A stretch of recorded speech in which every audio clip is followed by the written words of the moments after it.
ಬಿಟ್ಟು ಬಂದಿದ್ದಾವೆ. ಈ ಸ್ಥಾನಕ್ಕೆ ಅತ್ಯಂತ ಗೌರವ ಕೊಡಬೇಕು ಅಂತ ಕರೆದಿದ್ದಾರೆ. ವಂದನೆಗಳು. ದರ್ಶನ್ ಧನ್ಯವಾದಗಳು ಅಧ್ಯಕ್ಷ ಈ ಅವಕಾಶಕ್ಕೆ.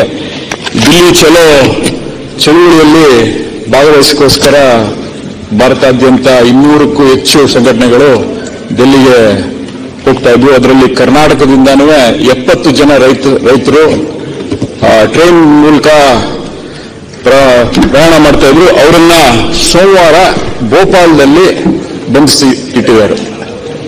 ಇವತ್ತಿನ ನ್ಯೂಸ್ ಪ್ರಕಾರ ಉಜ್ಜಯಿನಿಗೆ ಮೂವ್ ಮಾಡಿದ್ದಾರೆ. ಇಲ್ಲಿ ಕೇಳ್ಕೊಳ್ಳೋದು ಏನಂದ್ರೆ, ಈ ರೈತರೆಲ್ಲರೂ ದೆಹಲಿಗೆ ಅವ್ರದೇ ಆದಂತ ಪ್ರಮುಖ ಬೇಡಿಕೆಗಳು ಇಟ್ಕೊಂಡು ಹೋರಾಟಕ್ಕೋಸ್ಕರ ಅಲ್ಲಿ ತೆರಳ್ತಾ ಇದ್ರು.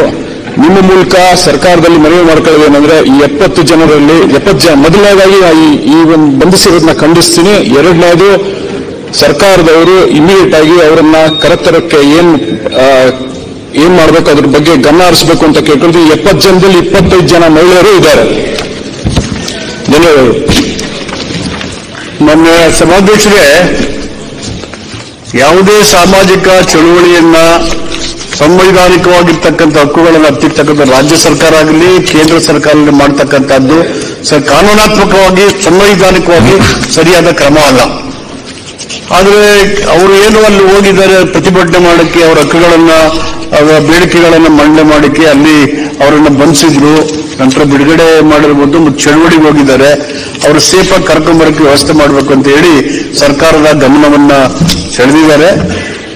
ಸಂಬಂಧಪಟ್ಟಂತ ಗೃಹ ಮಂತ್ರಿಗಳು ಅಥವಾ ಮುಖ್ಯಮಂತ್ರಿಗಳು ಬಂದಾಗ ಗಮನಿಸಕ್ಕೆ ನಮ್ಮ ರೈತರು ಸುರಕ್ಷಿತವಾಗಿ ವಾಪಸ್ ಬರೋದಕ್ಕೆ ಏನ್ ಮಾಡಕ್ಕೆ ಸಾಧ್ಯ ಇದೆ, ನಮ್ಮ ಸರ್ಕಾರ ಕ್ರಮ ಕೈಗೊಳ್ಳುತ್ತೆ ಅಂತ ಹೇಳಿ ಮಾನ್ಯ ಸದಸ್ಯರಿಗೆ ನಾನು ಹೇಳಲಿಕ್ಕೆ ಬಯಸ್ತೇನೆ. ಈಗ ದೆಹಲಿಗೆ ರೈತ ಹೊರಟದ್ದು ಮಧ್ಯಪ್ರದೇಶ ಸರ್ಕಾರವನ್ನು ಬಂಧಿಸಿದೆ.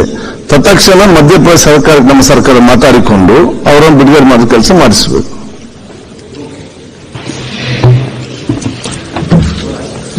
ಈಗ ಒಂದು ಚುನಾವಣಾ ಪ್ರಸ್ತಾವ.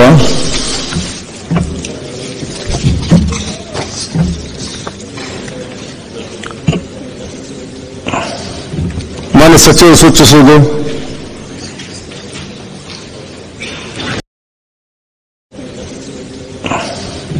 ಮಾನ್ಯ ಸಚಿವರು ಸೂಚಿಸುವುದು.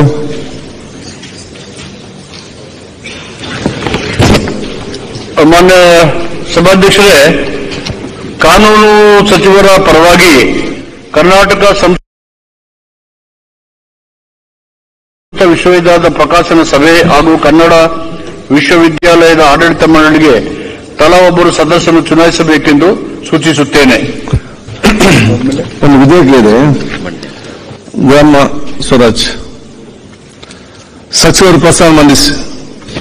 ಮಾನ್ಯ ಅಧ್ಯಕ್ಷ, 2024ನೇ ಸಾಲಿನ ಕರ್ನಾಟಕ ಗ್ರಾಮ ಸ್ವರಾಜ್ ಮತ್ತು ಪಂಚಾಯತ್ ರಾಜ್ ತಿದ್ದುಪಡಿ ವಿಧೇಯಕವನ್ನು ಮಂಡಿಸಲು ಅನುಮತಿ ಕೋರುತ್ತೇನೆ.